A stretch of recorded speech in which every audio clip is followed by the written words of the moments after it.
House. Colonel Rob Maness has a lifelong record of providing dedicated service to this nation. Having worked his way up from the enlisted ranks to full colonel, he served our country for more than 32 years. He has served as a bomber squadron commander, bomb disposal technician, Joint Chiefs of Staff Operations Officer, assisted the National Security Team with the campaign plan for the global war on terrorism. He authored the first theater nuclear war plan and served as the Vice Commander of America's largest airborne intelligence wing. Colonel Rob Maness is a true American hero.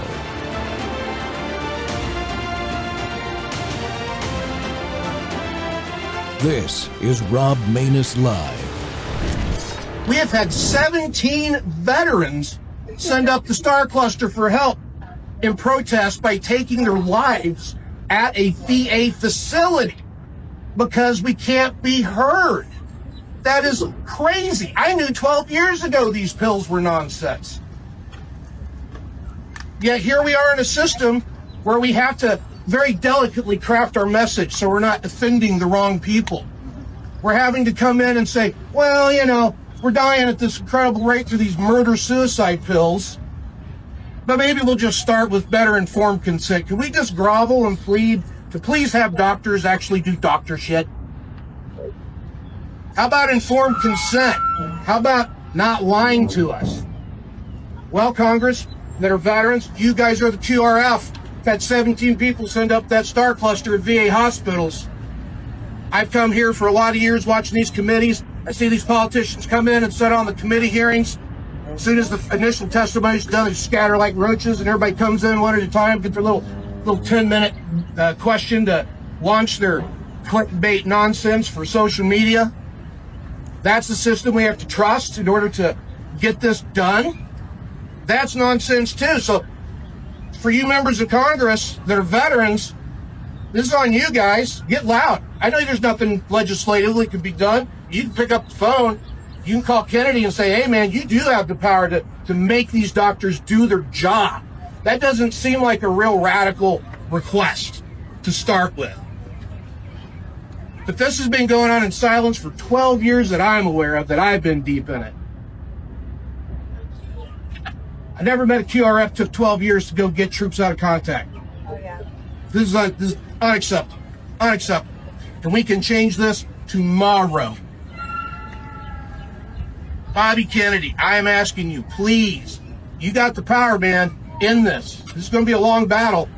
This titration is no joke. It's going to take people a long time to learn how to get off these things and effectively do it. It's not a game. It's more dangerous when you try to come off these stupid things. That's where we're at. Well, we've been quiet for too long. The intention of the Grunstyle Foundation is to keep our foot firmly applied to that pedal. We're coming out the wire. We're trying to get everybody to come with us to get this done. Welcome back to Whistleblower Wednesday here. The Rob Maness Show is live on Worldview Tube and our X Spaces simulcast. Veterans fight to end overprescribing the drugs that kill more of us than the wars. Why is the fight so important? Let me give you a number. 150,000 dead veterans from suicide over the last 20 years. Let that sink in, friends. Veterans groups, large and small, have worked tirelessly to end the deaths. We're not giving up. These deaths by suicides that we are experiencing are ridiculous. It doesn't need to be this way. The Department of Veterans Affairs spends billions. That's a B. Billions on mental health programs that are not delivering for us. Now we hear about an attempt in Texas to ban the use of THC to treat veterans. That's a verifiably working alternative to the VA's preferred approach of overprescribing Big Pharma's favorite pills, all of which have a side effect of increasing the risk of suicide. That's insane, people. Well, fortunately, what you just saw there was part of a renewed effort sounding the alarm and getting some traction in this fight. That was part of a major press conference held last week and sponsored by Congressman Jack Bergman, a retired Marine general himself, and organized by the Gruntstyle Foundation to get the voices of these veterans and their families heard on Capitol Hill and in the VA and in the streets of this country. I'm also very glad to see the big bet groups like the VFW putting their support behind the effort too. That is a really great sign. We may see some movement in the right direction. My guest today is leading the fight to end the killing and is a co-owner of Gruntstyle, Marine combat veteran and entrepreneur Tim Jensen. Tim started in 2013 with the company folding T-shirts for just over minimum wage and today develops the brand as the chief brand officer. But even more importantly, he serves as president of the board of directors of the Gruntstyle Foundation, the 501c3 focused on this. This issue is the most important issue that any of us will fight in all of our lives. And our service to this country spans decades of sacrifice, friends dead in combat, dead in peacetime, lost to suicide. We are not going to quit. We are not going to quit. Tim, welcome back to the Rob Maness Show, my friend. You know, when I met you guys at the Million Man March 13 years ago, or back in 2013, I'd never dreamed that the little T-shirt company that you so graciously provided me with some T-shirts for some things I was doing with was going to be this fantastic and exhibit this greatness. But I should have known that because I met those four men that were running that shop that have grown this to what it is and your outfit is and what it's doing today. And it's just fantastic. Thank you so much for coming back. The last time you were here was in February when you put out publicly that report about all the billions of dollars the VA spends on mental health, $570 million directly on the dang suicide program, counter-suicide program, and nothing's happening. The numbers are probably increasing from what the data looks like. Yeah. Tell us about the trip last week. I love that, man. They've sent up 17 star clusters. There have been 17 American veterans killed themselves at VA facilities. One was a Marine colonel that I remember talking about years ago that sat on his 1 foot thick medical record in his dress blues and killed himself to make the point and complete one more mission. And even that didn't work. But now somehow I think we're getting traction. Tell us what was going on last week. Yeah, absolutely, Rob. And, I think, it's been a long time since we've had that first meeting. And, one of the things that we do when we're always down in Washington, D.C., Will and myself, my associate you just saw on the video, calling for the QRF, is that we bring veterans down to those national malls and we walk those monuments together. We are reflecting on those men and women that gave their lives for the very freedom that we enjoy today. And honestly, the freedom that we are enjoying today is for a lot of these people in jeopardy because they are struggling with demons that are completely avoidable through better health care that we would be being provided through a VHA that actually gave a shit about us. And I hate to use such strong language about that, but I can no longer lie about this and watch people lie about what is happening within the community and the obfuscation that's occurring within the suicide epidemic.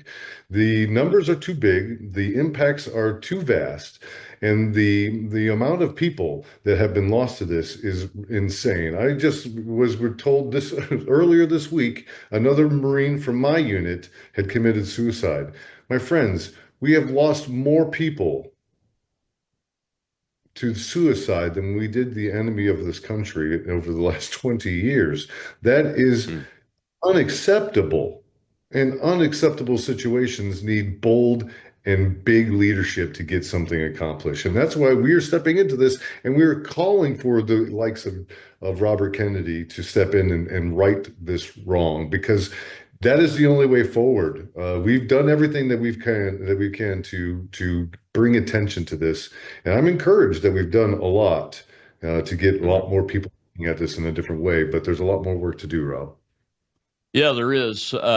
So last week, the press conference was a culmination. You guys had a series of meetings, I think, and good on you for getting General Bergman to be the main sponsor, because he carries a lot of weight up there on the Hill when it comes to veterans issues. So that impressed me, because I've worked with other groups that have tried to get him to get out front before, and we weren't as successful as you guys have been. So that's great. Secretary Kennedy, what should be his role in fixing this? That's the first time that really I've heard a group of veterans talk with some forethought and knowledge of what the HHS secretary should be doing in this discussion. So why him, and how can he get that done? Well, I think it comes along the lines of, like, how is the medical industry, working with the big pharma industries, right? That we have come to clearly understand, in so many ways, from the opioid epidemic that has occurred, a decade ago, to the polypharma epidemic that we're living in today. That is, here's some antidepressants, here's some painkillers, here's some more pills to offset the symptoms that you're catching from all of these things that you're taking. And next thing you know, you're on 17 pills, you're lethargic, you have sexual dysfunction, you've isolated yourself, and the only way out you think that you have for yourself is by ending your life. That is the scenario that has been created here. And by going, to legislation and trying the legislative route, that has been, done, over and over and over again to no avail. Conversations with the Department of Veterans Affairs, we got to remember, this department was created in 1989 because what they did to Vietnam veterans, and that has not changed. They've just changed Vietnam for Gulf War and now GWOT veterans, and they're treating them the same way. Like this whole program, which is now a cabinet level department, has the ability to fix itself, but it chooses not to. So we have to ask for other departments to get involved in the policing of their own business. Like, let's talk to the doctors and how they're prescribing to individuals, right? When a person comes in that has a very acute situation that is, right now, doesn't need to be prescribed, Klonopin for, 2 years. But that's what's happening. Right. So let's talk about those methods. Let's talk about the way that we're prescribing. Let's talk about how long we're prescribing for, and let's talk about the symptomologies of all these things that are occurring, and the conversations at the point of prescribing these individuals that are not occurring. Which we would say is informed signatory consent, and then we can talk about the prescribing guidelines that, is probably the worst aspect about this. Will touched on it a little bit in his speech at the Capitol, is, these are far more dangerous than the pills themselves, is getting off the pill. That's crazy. That's crazier than a crazy person creating pills. The first one I went on, luckily I had been briefed by the doc that put me on them, that said, hey, if you ever decide to get off of these, you have to be under a doctor's treatment, because, he was very clear with me that this is very dangerous if you try to get off of these without being under a doctor's care, because he had seen other people take them, because this particular drug was very suppressive on the mind and the body, and its effects got tripled when you go to get off of it if you don't do it right, which is that's what I think is. I think I would like to see a study that shows where the veterans are in their treatment with these pills. Are they trying to get off of them? Are they getting off of them without talking to doctors when they commit the acts? I bet you there hasn't even been a study done, a comprehensive study done of GWOT veterans that tries to find that out. Well, we got to take a break, Tim. When we come back, we'll hear from another individual, Mr. Miller. I think he's a doctor, Dr. Miller, on the steps of the Capitol. And this is going to make you full of righteous anger. We've got to have righteous anger on this, folks. Look, I'm a professional. These are my colleagues, just like everybody. They're all fellow Americans, but the people that are undergoing this in this community has to show righteous anger in order to apparently get our voices heard, and that's appropriate. I'll be right back with Tim Jensen of Grunt Style Foundation and Grunt Stop.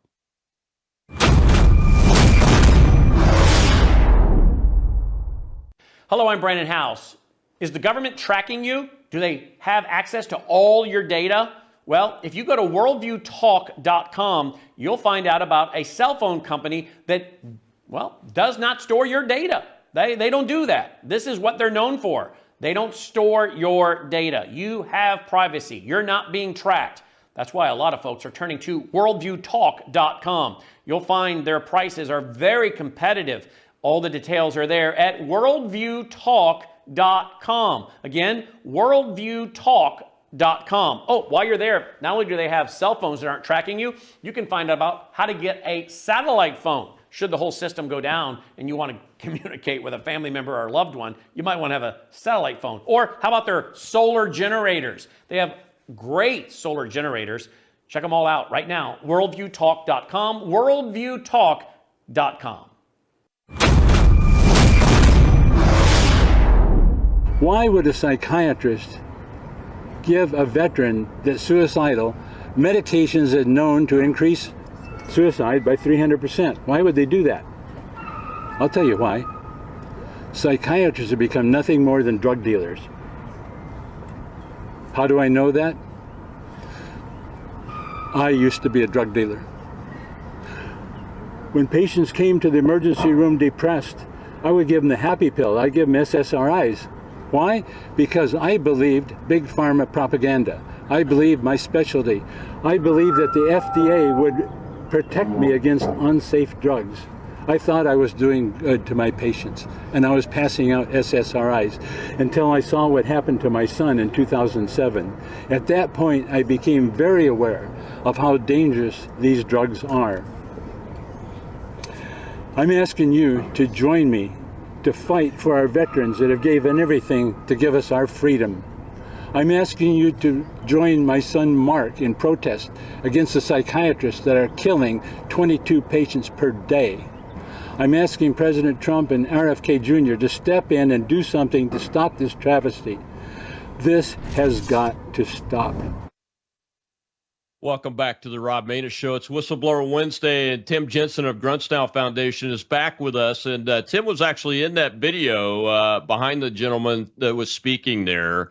And he's back with us to give us an update on that press conference, the meetings that happened last week, and an update on what started in February, where he called out publicly the VA's tremendous spending of billions of dollars for no effect. The numbers continue to get worse of veteran suicides here. And Tim, we're so grateful that you could join us today. Were you holding Dr. Miller's son's picture in that video? Is that what you were doing? Yeah. That was MA2 Mark Miller. He took his life here in San Antonio at the Audie Murphy VA Hospital. It's the largest VA hospital, I believe, in Texas.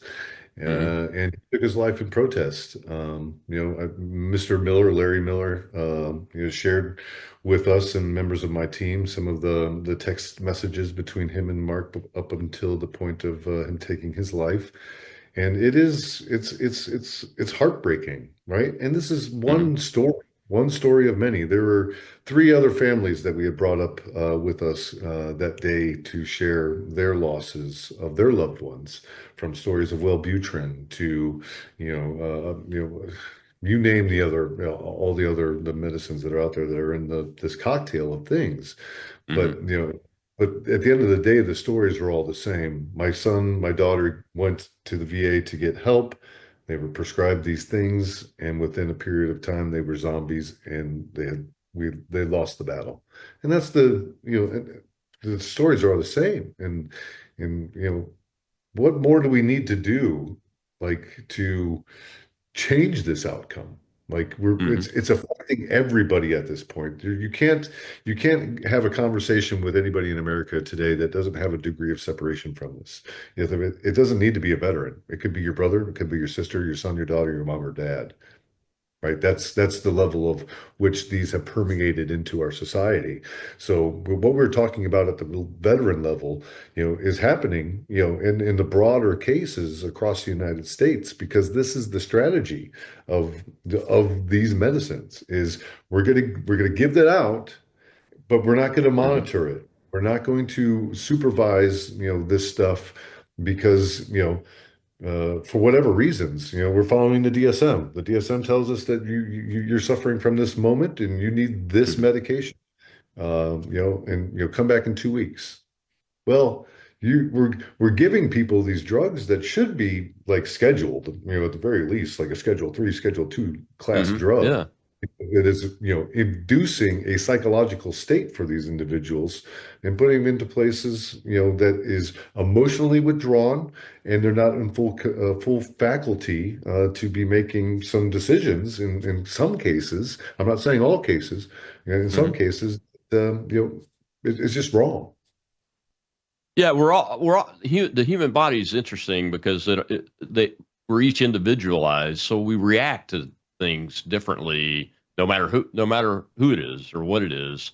And Mr. Miller and his son, they actually wrote a book about this issue, didn't they? So it's not like Mark didn't understand from an intellectual perspective what was happening, was it? No, I believe this was a conversation they've been having for well over a decade, right? Because his first experiences were with Prozac, years before he, had, ended his life.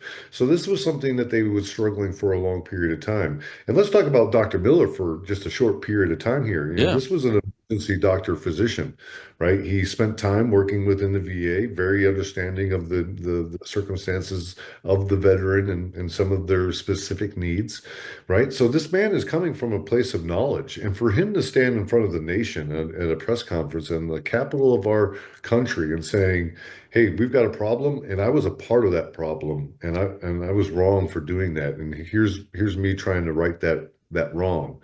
That took a lot of gumption and a lot of conviction for that man. And, in spite of all the things that he's going, through personally, the loss of his family, and it's just one story of so many stories of what these medicines have done and wrecked in people's lives. Yeah, it didn't go without notice that he was talking about the FDA. And the information that's given to the doctors about these drugs and that it's propaganda. And he comes from a much deeper understanding as a professional physician, plus the dad of a veteran that's gone through this than probably anybody in America. I'm so grateful that he was able to do that. Well, let's take some questions from the audience. We've got one up there. Go ahead, Shell. We have anti-commie, sir.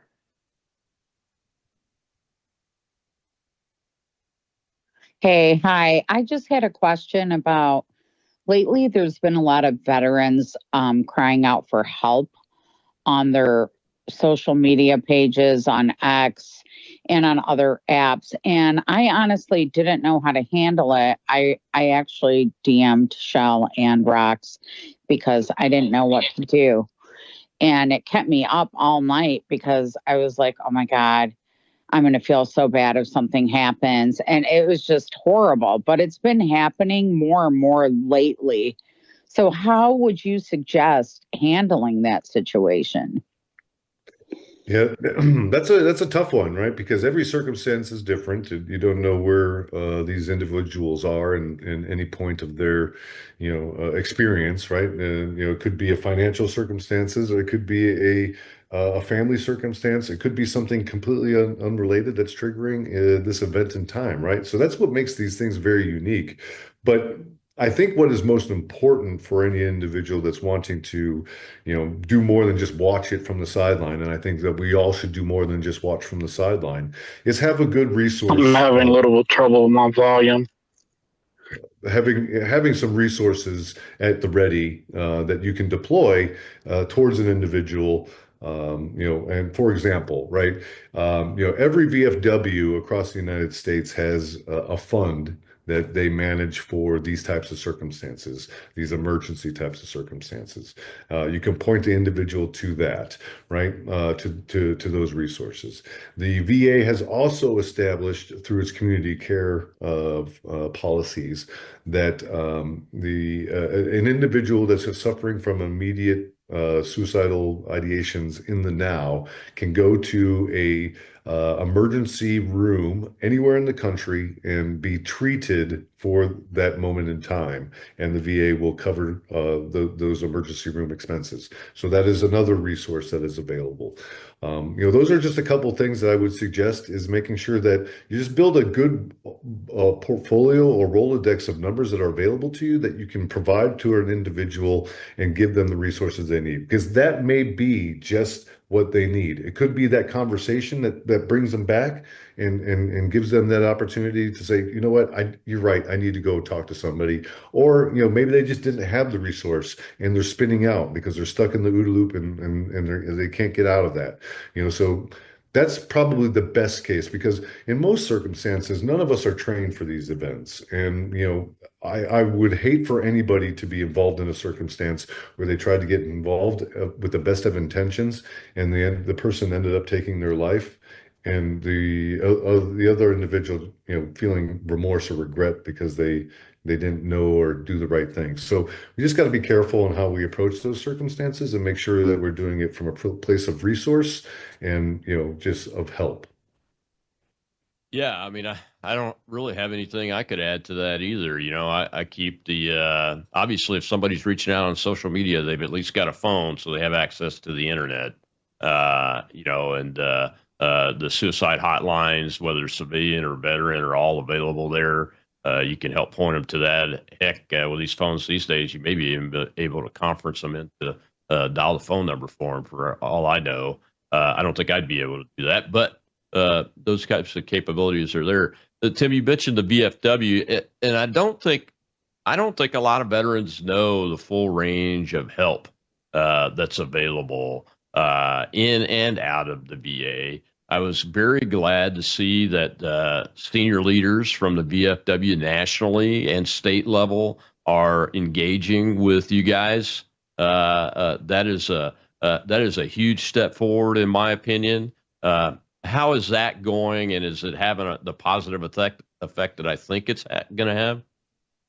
I can't speak fondly enough for the individuals I've worked with at the VFW. It has inspired me so much that I have joined the local post here in Texas and San Antonio, and have gotten involved as much as I am the 3-year trustee for that post. And I never thought of myself being an engaged, active VFW member, but with the people and the level of individuals and the values that they bring to their roles and their positions, from the national commander to the adjutant general, down to the local post commanders. San Antonio just elected its first female officer in the 109 years it's been around. And what I mean by first female officer, it's the first post commander. That's fantastic stuff. And I think that the VFW is doing a lot in this conversation, on advancing this issue, because, for the membership, and a lot of what people don't understand about the VFW is that it's a member driven organization. And for them to make the legislative actions that we see them doing, the entire membership has to put that forward, and they have to vote on it, and they have to, all 1.4 million members, agree upon that. And one of the 4 legislative actions that they have voted on as a body is this overprescribing, identifying that the suicide epidemic is real within our community, and then putting action of legislation in their full body of the organization against it. And they've really come through in spades on that in helping us elevate our voice, bringing some resources to provide a outstanding summit that we put on in Washington D.C.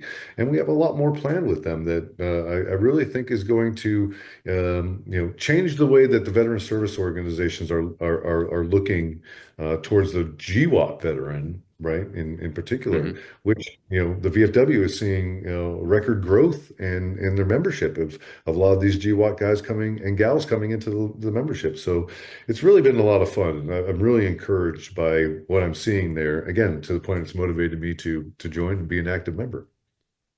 Yeah, well, it was GWOT veterans that were elected to take command of the New Orleans, Louisiana VFW that I didn't even live in New Orleans. I lived about 20 miles away, but I was inspired by them years ago to join the VFW. I'm a life member of the VFW now, and I'm still a member of that detachment intentionally because they were so great. And every time I talked to a VFW leader at the national level in my travels, I always tried to point out to them, hey, you guys should really come down and check these guys out. So hopefully that model's being spread because they were young GWOT combat, in this case, combat Marines. We have a lot of Marine veterans down here in this part of the country, especially in the New Orleans area. And they just did a fantastic job and continue to do that. To do that wonderful job. So I'm glad you're involved. I'm glad they're involved because when the VFW takes the lead amongst the veteran service organizations, it really helps build momentum. And it may not be tangible, but it's very important. Well, we got to take another break, Tim. When we come back, I'm going to show a little clip about Texas and SB3. And I think Janae's still in the audience, but Janae Sergio is in this clip. It's very interesting. I want to get your thoughts on the whole THC thing and how effective it can be to help. We'll be right back with Tim Jensen of Grunstyle Foundation, helping veterans get past this suicide issue.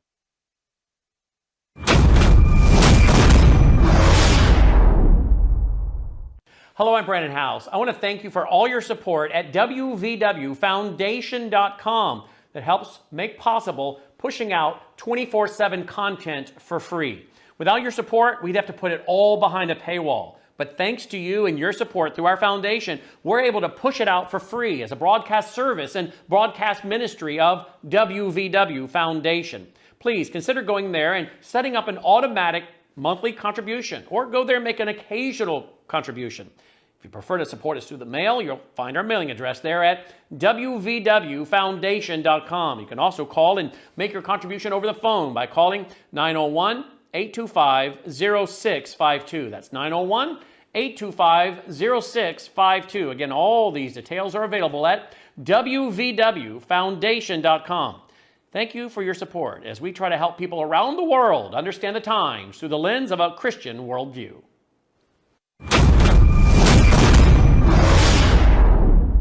My name is Janae Sergio. I'm an 8-year Navy veteran. I was one of the first to deploy after 9/11 in support of Operation Enduring Freedom.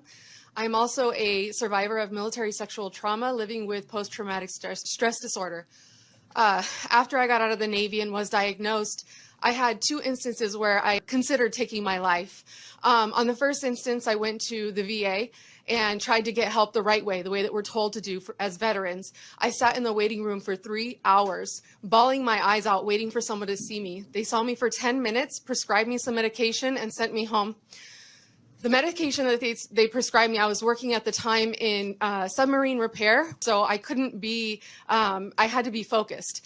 The medication that they prescribed me made me foggy. I wasn't able to concentrate, and I was unable to do my job where I'm the breadwinner for my family, and I have 2 daughters that I need to support. So I had to stop taking the medication. The second instance, I had a choice.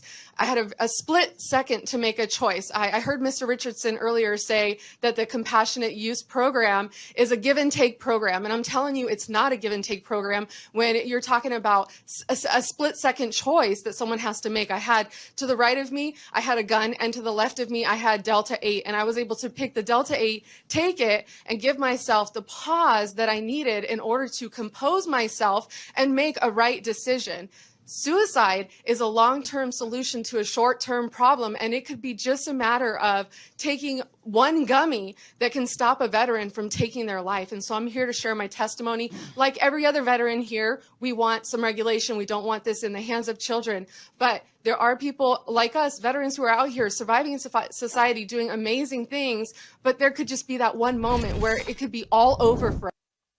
Welcome back to the Rob Maness Show. It's Whistleblower Wednesday, and we continue to sound the alarm about the issue of veteran suicide because the numbers are not decreasing in spite of the billions of dollars, the massive amounts of legislation that the United States government and even state governments are spending are not going down. And Tim Jensen, the president of the board of directors of the Grunt Style Foundation and a co-owner of Grunt Style itself, is with me today. And Grunt Style Foundation is leading this effort and has been all year ever since this devastating report came out showing how many billions of dollars the VA spends with no results on veteran suicide. And Tim, this issue with Texas wanting to ban THC from veterans and impacting veterans, when we first made gains years ago on the use of THC to help, instead of getting prescribed SSRIs, it was at the state level. So it kind of caught me off guard when I first heard about this. And I think the call is still out there. There's some kind of petition going on also to get the Governor Abbott of Texas to veto SB 3, I believe. What is going on here? Why did this issue even come back up? Well, what I love about podcasting, Rob, is that we can finally say the things that the truth. We can speak the truth without being feared of censored. And clearly the problem here in the state of Texas is that the alcohol industry is under threat from a thriving hemp industry that has created more than 50,000 jobs and $8 billion of annual revenue, that is putting a declining alcohol industry in the state of Texas in jeopardy of losing its political control that has influences on the likes of Lieutenant Dan Patrick. Now, I've spent time over the course of this conversation, since Dan Patrick has went off the rails in support of his friends at distributors across the state of Texas that are putting money into his account. We time with his chief of staff and his policy writers to no avail, speaking to them the truth about veterans in this state that use CBD, hemp, and hemp-derived THC products in the state for medicinal use, from pain management to sleeping to you name the circumstance that cannabinoids and THC are providing for individuals that is clearly again challenging the status quo of the alcohol industry. Now we find ourselves in this very strange position, right? After speaking to Lieutenant Dan Patrick's people, we went and had a great conversation with the governor, and the governor is certainly feeling the heat of what is happening here in the state of Texas, right? Again, you've got a thriving $8 billion annual revenue business here in the state that's driving a lot of tax that are certainly managing some of the bigger conversations that need to be happening in the state of Texas, like the increasing property taxes. But we spend more time talking about taking away rights and privilege and access from the individuals of our states, rather than talking about the things that really. So we find ourselves in this position that Governor Abbott can veto SB 3 on its face value and say, absolutely, the people of Texas have spoken. In fact, they didn't even ask for this. You brought this before the state and its people by holding certain bills hostage in the state legislature. So I think the whole process has been bankrupt. I think that, it is clearly a play by the big alcohol industry in the state of Texas that is trying to smother a business, an industry that's providing a lot of medicinal value to veterans and just people that consume its product. Yeah, it's very unfortunate, that lobbying and big money politics has to come and get in the way of something that shows such promise to make a dent in this veteran suicide issue, because it really does. I mean, Janae's testimony is very compelling and everything. I hope they heard from many, many more people than her about that. I mean, I'm not opposed to regulation. Look, I've never been for recreational cannabis wholesale use and those kind of things. But on the medical side, I've always tried to support that once I figured out through talking to some good people, all veterans, about the positive impacts that it's made on their lives. So how can people encourage Governor Abbott to veto this thing?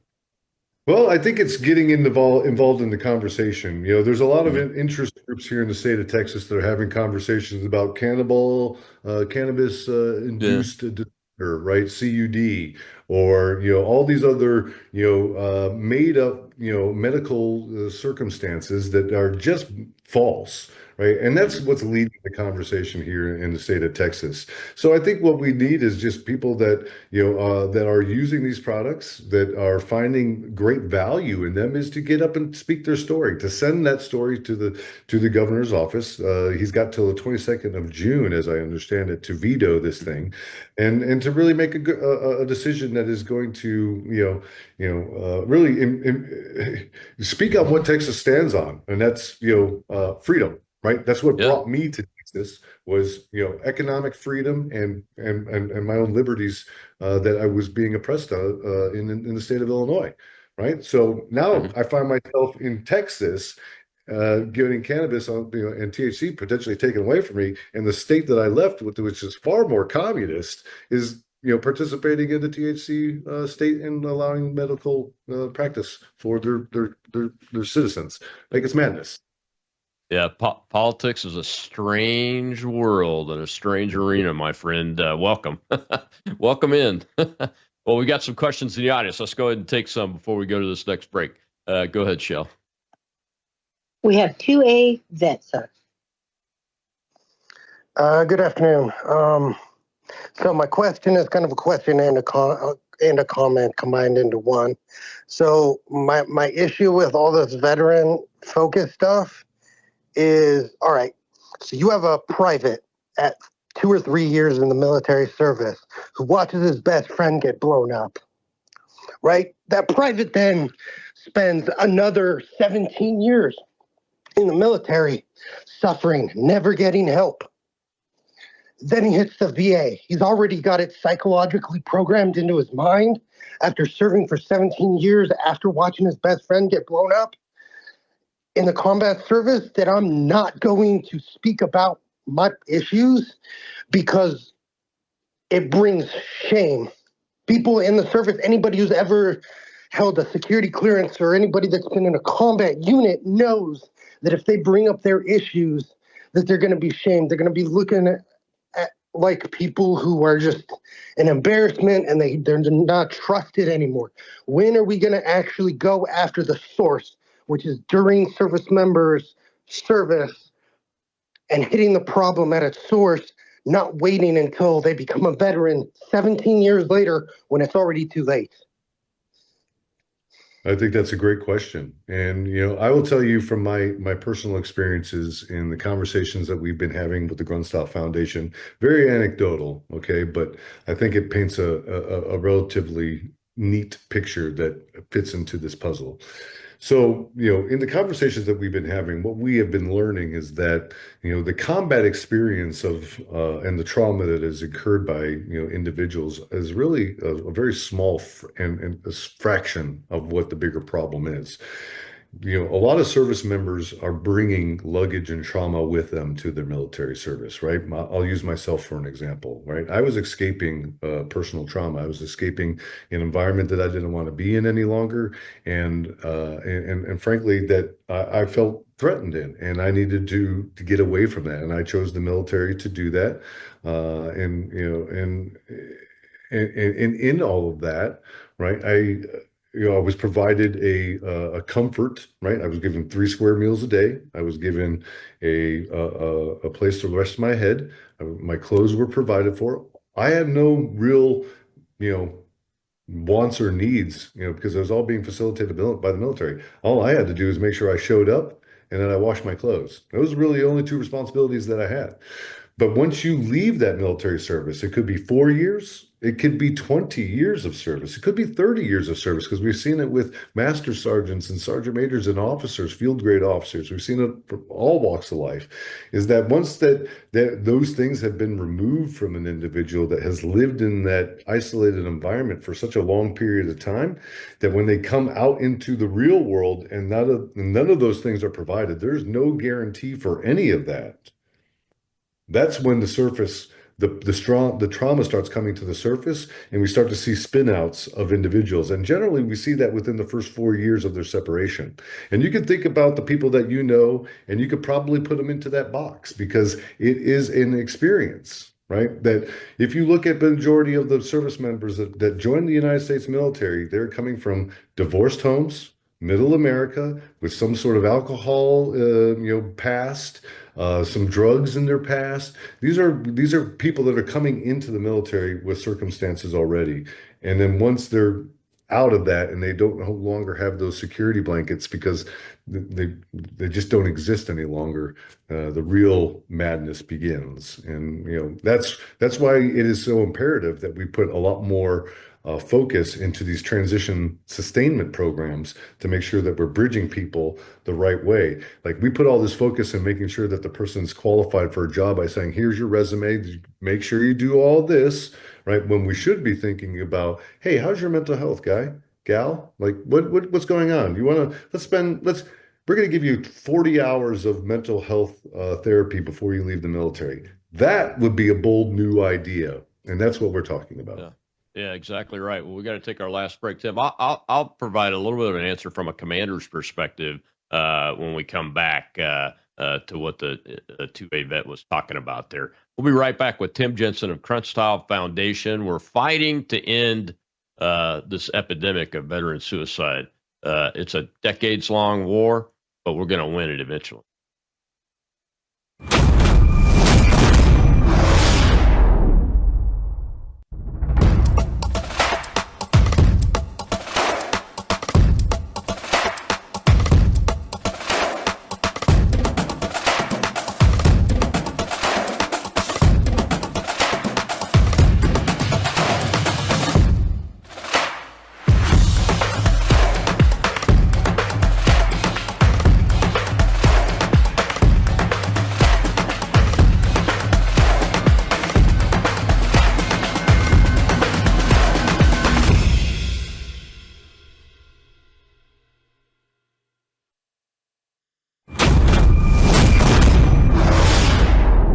Connor received the medication on April 5th, 2023. He took 8 pills and he died on the 8th day.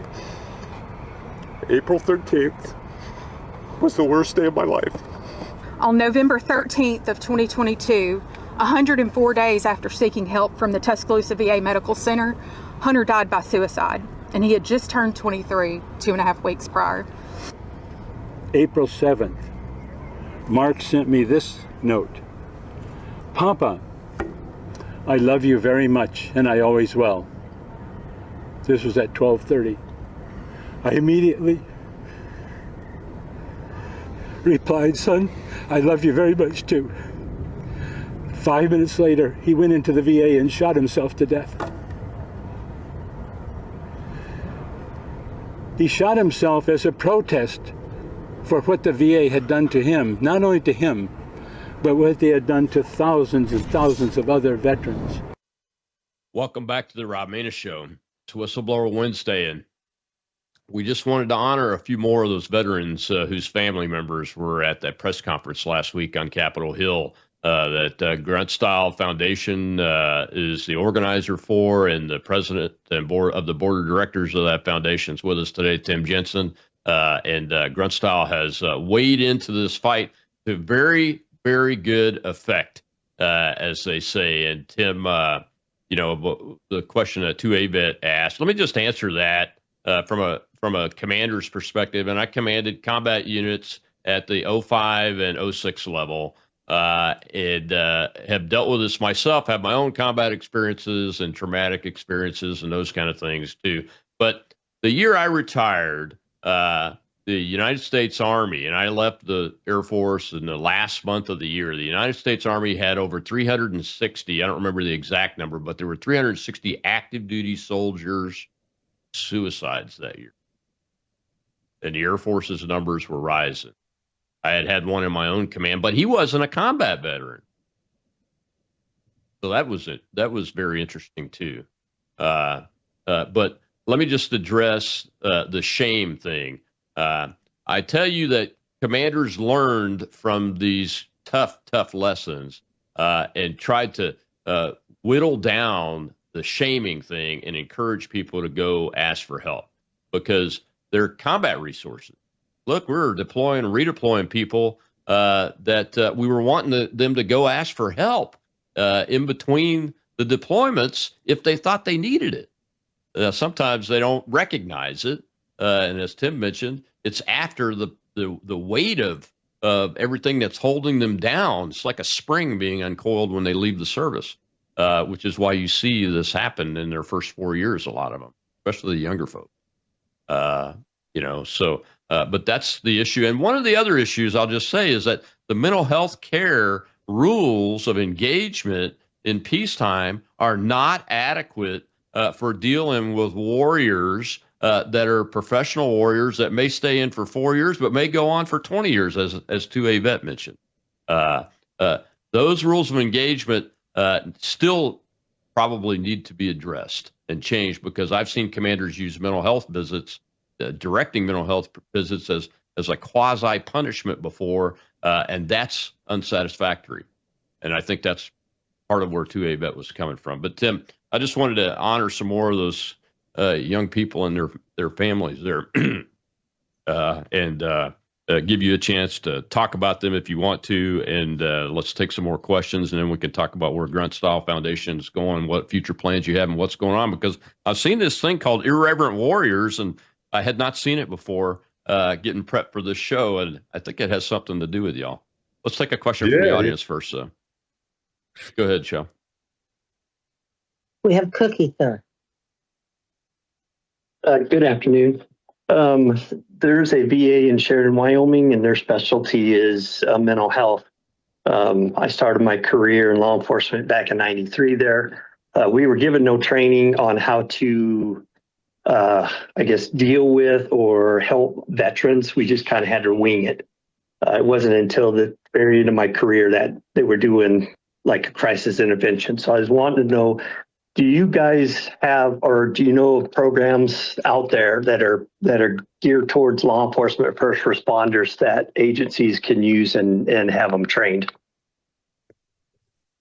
That's a great question. One of the things that we think about a lot within the Grunt Style Foundation is the, veteran, prison population, and, those that, are suffering from TBI, PTSD, circumstances that find themselves, behind bars for, these criminal behaviors. That's a big problem, right? So much so that you've seen over the years these veteran courts popping up in jurisdictions, and these are really established to. I'm not sure if you're familiar with them, but they're established to litigate these things with the understanding that the veteran could be in an acute position with their mental health, right? It could be from PTSD, it could be from TBI, it could be from whatever the circumstances is. But they've created this outlet for these circumstances because of the GWAT veteran. I would say, for anybody out there, law enforcement and things of that nature, like, at least understanding that those programs exist. Now, I know that there are programs that are that exist specifically for the veteran in dealing with these moments in time, as a resource. I don't necessarily know of any off the top of my head that I could provide, but certainly something that we will look at and we can publish within our resources as we come across it. But that is a really good question, and I wish I had an answer for you. Yeah, it is a great question. I can tell you that in the Air Force, we instituted crisis intervention training for supervisors and commanders and senior non-commissioned officers and mid-level non-commissioned officers too at the supervisor level. Because of the rash of suicides that we were having on active duty, and I'm not sure, I can't speak for the United States Army folks, but I'll dig into it and we can see if we can upload whatever we find into the comments and everything there. It's a great question. So tell me about Irreverent Warriors, Tim. Yeah, so Irreverent Warriors is a group that very near to my heart. It was founded by an old friend of mine, Donnie O'Malley, who's the former CEO of Veteran TV, with the understanding of bringing veterans out of isolation through camaraderie and having a bit of fun while doing that. And what does that mean, right? Well, coming out of isolation, yada, yada, yada.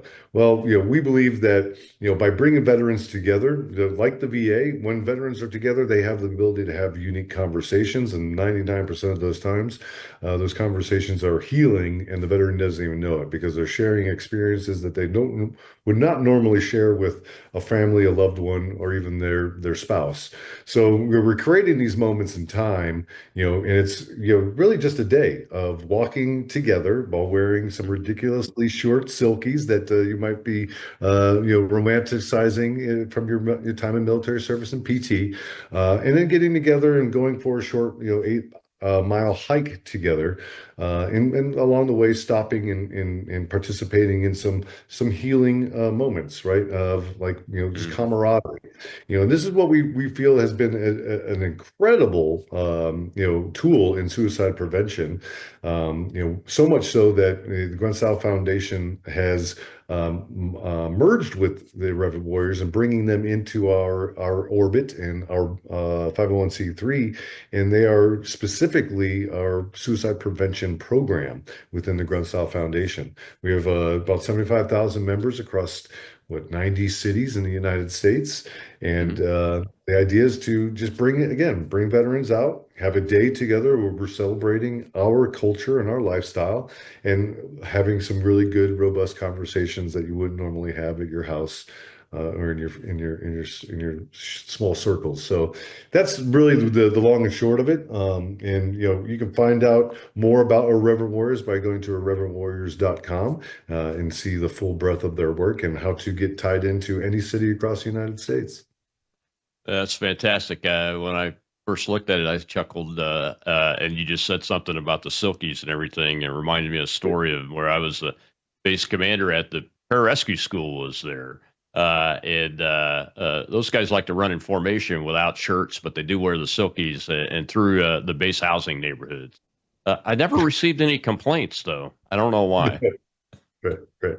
But sometimes we have unique experiences and language that we talk to each other. And I think that's the point, right? A lot of it is humor. We communicate through dark humor in all of my jobs that I did.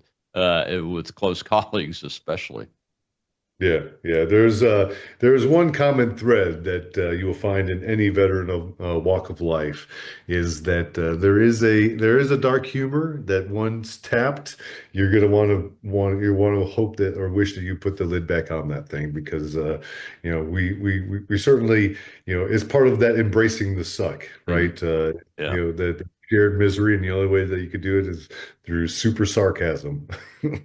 Yeah, go look at the tweet. I think it was Newsom that had the picture of the guy sleeping on the floor, the guard guy sleeping on the floor out in L.A., and just go look at the responses from the veterans on there. I put one out myself. It's like, that's a Tuesday. Those guys are in luxury. What are you talking about? Before I let you go, I've got about a minute and a half here. Is there any other legislation? Like I know a friend of mine with the organization that I was on the board of directors for, Military Veterans Advocacy, is helping support a bill for hyperbaric oxygen therapy, which I know helps TBI, PTSD combinations, but we can't get the VA to do it. Are you guys working in any of that space that you're supporting? Any other legislation coming up that people need to know about? Absolutely. We believe and are big advocates for hyperbaric chamber therapy, or hyperbaric oxygen therapy, rather. We are working with some friends over at the HBOT for Heroes in the state of North Carolina that's really pioneering what is happening within the veteran HBOT spot. So, hats off to all the people in North Carolina that are making that happen. Like, that is such a monumental part of getting this, more broadly accepted across the country, because HBOTs really is, something of magnificence. It is it has the ability of doing so many different things for an individual, from brain tissue regeneration to soft tissue generation from amputations. So it's an incredible part there. I would say the other thing that we are involved with that is part of this broader conversation of over prescribing is, there are several states within the United States right now that do not have strict reporting on their suicides within the state themselves. There's about 24 states right now that I believe are not required to report their suicides. Okay. So part of painting this full picture and spectrum of the impacts of veteran suicide, we need to get these states into a position where they're all reporting the suicides so that we can get better visibility of that. Because what we hope is not the case. I say this with great hope. Is that the true number of deaths a day is somewhere between 60 and 80. There's so many states that are just not reporting. All right. Well, thanks for letting us know that. We'll keep an eye on that and encourage people to go ask for that. Well, Tim, thank you very much. You can find Bonnex at GruntStyle1SG. And tomorrow's Truth Thursday, we'll be talking about Saturday, NoKings.org, and the Marxist communists that are planning massive direct actions around this country. I'll see you then.